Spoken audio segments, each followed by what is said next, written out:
తాడేపల్లిలోని వైఎస్ఆర్సీపీ సెంట్రల్ ఆఫీసులో గోపిరెడ్డి శ్రీనివాసరెడ్డి మాట్లాడుతున్నారు. లైవ్ చూద్దాం.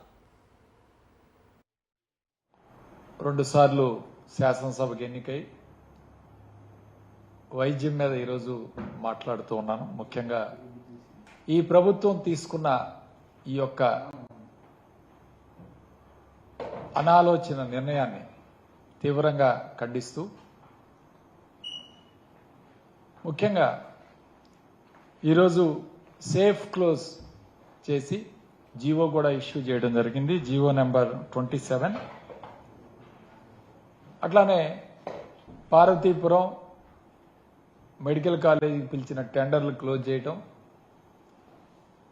అట్లానే ఏపీఎంసీఎండిసి చైర్మన్ చల్లుపల్లి శ్రీనివాసరావు గారు స్టేట్మెంట్ ఇస్తూ ఈ కొత్త మెడికల్ కాలేజీలన్నీ కూడా పీపీపీ మోడ్లో తీసుకువెళ్లే కార్యక్రమం చేస్తామని చెప్పి ఈ ప్రభుత్వం ఆలోచన చేస్తుందని చెప్పి ఒక ప్రకటన చేయటం, వీటన్నిటి మీద కూడా నిజంగా చంద్రబాబు నాయుడు గారు వస్తేనే ప్రైవేటీకరణ, చంద్రబాబు నాయుడు గారి మైండ్ సెటే కార్పొరేట్ వ్యవస్థలకు దోచిపెట్టే కార్యక్రమం. ఈయన 14 సంవత్సరాలు ముఖ్యమంత్రి చేశాడు. నేను అడుగుతా ఉన్నాను, ఒక్క ప్రభుత్వ మెడికల్ కాలేజ్ అయినా మీ హయాంలో ప్రారంభించారా? 14 ప్లస్ ఇప్పుడు 1 సంవత్సరం, 15 సంవత్సరాలు. 15 సంవత్సరాలు మీ ముఖ్యమంత్రి చరిత్రలో ఒక్క ప్రభుత్వ మెడికల్ కాలేజ్ అయినా ప్రారంభించడం జరిగిందా? కానీ జగన్మోహన్ రెడ్డి గారు తన 5 సంవత్సరాల పరిపాలనలో 17 మెడికల్ కాలేజీలు ప్రారంభిస్తే వాటిని కూడా మీరు నిర్వీర్యం చేసే కార్యక్రమం చేస్తున్నారే.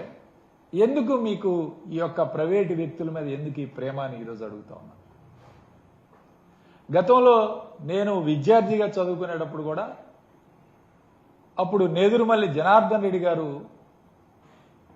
కొత్త మెడికల్ కాలేజ్, ప్రైవేట్ మెడికల్ కాలేజీకి పర్మిషన్ ఇవ్వాలని ఆయన ముందుకొస్తే ఆ రోజు మేము రోడ్డు ఎక్కి ఉద్యమాలు చేశాం. Public that is in 91 or so. మేమంతా 3rd ఇయర్ ఎంబీబీఎస్ చదువుతున్నాం. మేము ప్రతి మెడికల్ కాలేజీలో కూడా ఉద్యమాలు చేశాం ప్రైవేట్ మెడికల్ కాలేజీ వాళ్ళకి. ఈ రోజున మీరు ఇష్టాపరంగా ప్రైవేట్ మెడికల్ ఆల్రెడీ మీ హయాంలో ఇచ్చారు. ఎవరికి ఇచ్చారు? మీ అనుమాయులందరికీ ప్రైవేట్ మెడికల్ కాలేజీలు అప్పచెప్పారు ఈ రాష్ట్రంలో. నారాయణ ఒకవైపు, ఎన్ఆర్ఐ మెడికల్ కాలేజీలు, అట్లానే అందరూ ఈ రాష్ట్రంలో జిఎస్ఎల్ కానీ ఈ విధంగా అనేక మెడికల్ కాలేజ్ ప్రభుత్వ సంస్థ ప్రైవేట్ వ్యక్తులకి అప్పచెప్పి ఈరోజు వాళ్ళు ఏం చేస్తున్నారు మనందరికీ తెలుసు. ఈరోజు విద్యార్థుల దగ్గర నుంచి ఒక్కొక్క ఎంబీబీఎస్ సీటుకి దాదాపు 1.5 కోటి వసూలు చేస్తున్నారు ఈరోజు. అట్లానే ఒక పీజీ సీటుకి 1.5 కోటి నుంచి 3 కోట్ల దాకా వసూలు చేస్తున్నారు. ఈరోజు విద్యని, వైద్య విద్యని కార్పొరేట్ వ్యవస్థగా మార్చిన వ్యక్తి చంద్రబాబు నాయుడు కాదా అని ఈరోజు అడుగుతాం. మళ్ళీ ఇదే తతంగం. ఆ రోజు జగన్మోహన్ రెడ్డి గారు 17 మెడికల్ కాలేజీలు, ప్రభుత్వ మెడికల్ కాలేజీని సెల్ఫ్ ఫైనాన్స్ పద్ధతిలో ఆయన పెట్టాలని ఒక నిర్ణయం తీసుకుంటే ఎలక్షన్ ముందు అంటే ఈ డబ్బులు ప్రభుత్వానికే వెళ్తాయి, ప్రభుత్వమే కొంత మెయింటైన్ చేస్తుంది, ఈ డబ్బులతోటి సపరేట్గా నిధి ఏర్పాటు చేసి ప్రభుత్వమే ఆ మెడికల్ కాలేజీని రన్ చేస్తుందని చెప్పి జగన్మోహన్ రెడ్డి గారు ప్రకటిస్తే ఎన్నికల సమయంలో చంద్రబాబు నాయుడు, పవన్ కళ్యాణ్, లోకేష్ ముగ్గురు కూడా తిట్టి ఆ రోజు మేము వస్తే పూర్తిగా ప్రభుత్వ మెడికల్ కాలేజ్ రన్ చేస్తామని ఎన్నికల ముందు హామీ ఇచ్చారు. ఇదే మెడికల్ కాలేజ్ పరిస్థితి. మరి ఈ రోజు ఏమైంది హామీ అని చంద్రబాబు నాయుడు అడుగుతాం. ఎప్పుడు అంతే, ఎన్నికల ముందు ప్రజలకి హామీలు ఇస్తాడు, ఎన్నికలు అయిపోయిన తర్వాత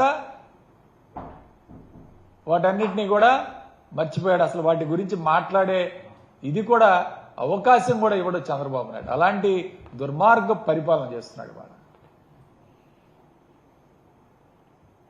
ఈరోజు చంద్రబాబు నాయుడు నిజంగా లాస్ట్ ఉగాది రోజున, ఉగాది పండగ రోజు 2024 ఉగాది అంటే ఎన్నికల ముందు గుడిలోకి వెళ్ళి పూజ చేసుకొని కొబ్బరికాయ కొట్టి బయటకు వచ్చి ఏమన్నాడండి, వాలంటీర్లకు 10,000 ఇస్తాను, వాలంటీర్ వ్యవస్థ కొనసాగిస్తానని చెప్పాడు. ఈరోజు ఏమంటున్నాడు? బిడ్డ అసలు పుట్టందే పేరు ఎట్టు పెడతామని చెప్తా ఉన్నారు ఇవాళ. అంటే ఉగాది రోజున పండగ రోజు ఇచ్చిన మాటకు కూడా ఇతను ఎప్పుడు కూడా కట్టుబడి లేడు. అలానే ఈరోజు ప్రైవేట్ మెడికల్ కాలేజ్ విషయంలో కూడా, ప్రభుత్వ మెడికల్ కాలేజ్ విషయంలో కూడా ఇదే మోసం చేస్తున్నాడు ప్రజల్ని. ఎవరికి కట్టుబడి, ఎవరు లాభ పొందుతారు? ఈరోజు చంద్రబాబు నాయుడు అనుమానులు లబ్ధి పొందుతారు.